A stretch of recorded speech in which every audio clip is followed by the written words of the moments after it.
I'd like to thank you for all for coming here. In many cases, you are the people that made tonight possible. You made it possible for all of us that are out here. Whether it was moral support, financial support, or even inspiration to keep going forward with our education, you deserve our thanks. My parents, my children, my friends, they're here tonight. You gave me that extra little bit when I questioned myself. Thank you.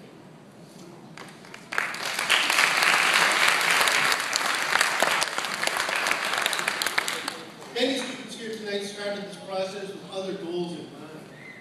Intentions to go into nursing, radiation, or other medical fields may have been diverted from, but each of us wound up where we are.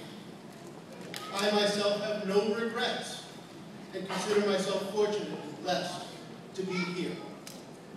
I started back to school in the summer of 2008 with an introduction to algebra course after being out of school since 1990. It was a little daunting stepping back into a classroom after such a period away. I had been out of school longer than some of my fellow classmates had been alive. But I had a game plan, and I had to follow through because it was time. My path to standing here started when I was very young. I was 5 years old when my father took the step from being a tow truck driver to becoming a police officer in the town of Devon. I don't remember how old I was when he took that next step to become an EMT with his training as well. But he did. And my mother tells the story of catching me reading late at night under the covers with a flashlight all the time. And one of those books that I enjoyed reading so much was his first aid manual. So I have no idea what book it was. I do remember that it had blue and white covers. I read it. I studied it. I read it again. It was one of the many things that I did enjoy. During the summer, between 6th and 7th grade, my family was involved in a car accident. We were hit head-on by a drunk driver. And I had the great fortune of spending the next 9 weeks in traction at Jordan Hospital down in Plymouth.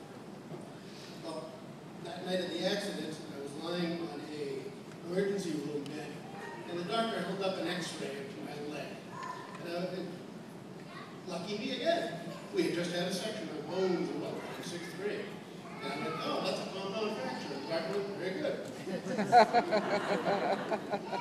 was an option. You remember them cutting my swimsuit off.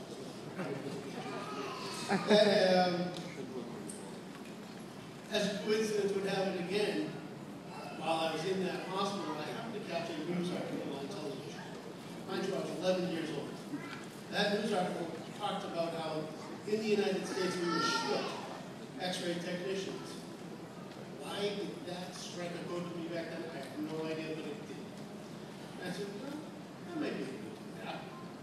So x-ray technology was something that was in the back of my head as far as what I was going to do.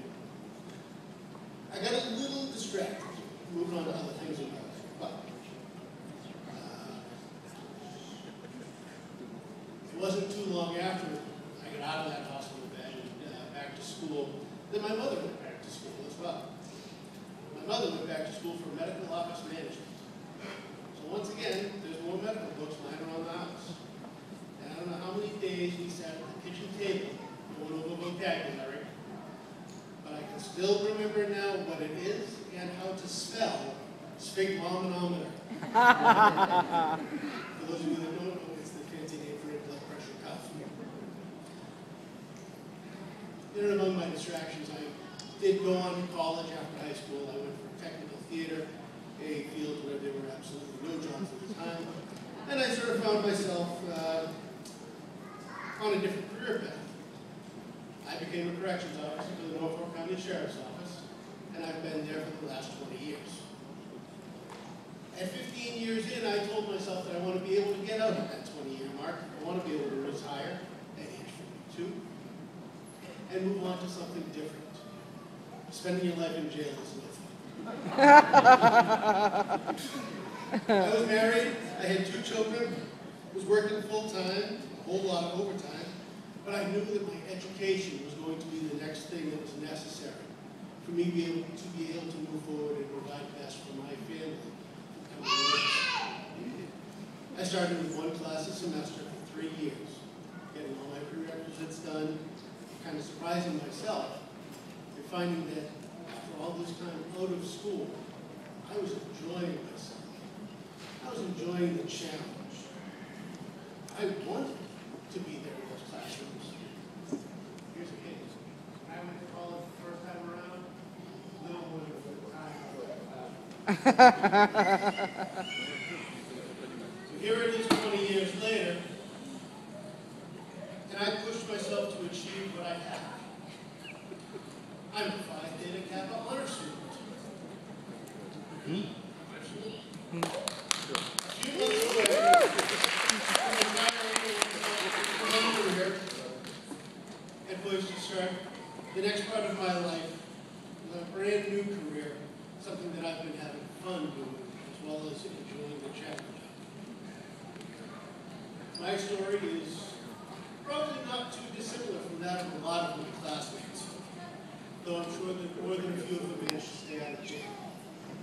Each of us had our goals to achieve and knew what we wanted. With the assistance and guidance of many teachers along the way, particularly Joyce Eiffel and David Thomas, we were given the tools to accomplish this.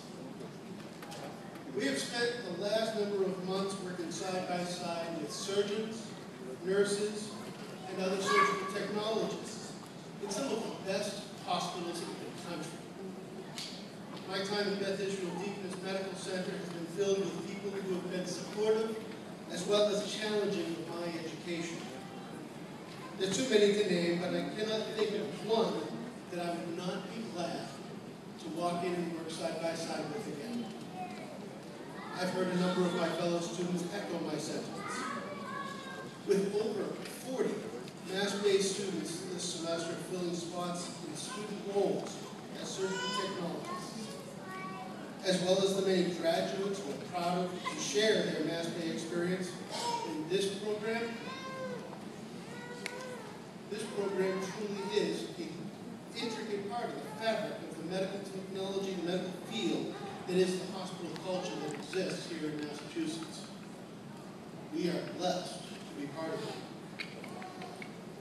I have heard Professor Eiffel say it, and I know it to be true, that it takes a team of professionals to care for our patients.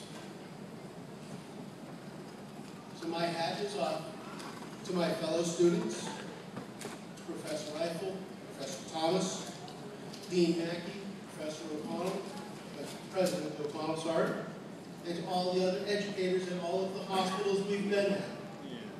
You have helped us to grow into this role as a professional surgical technologist.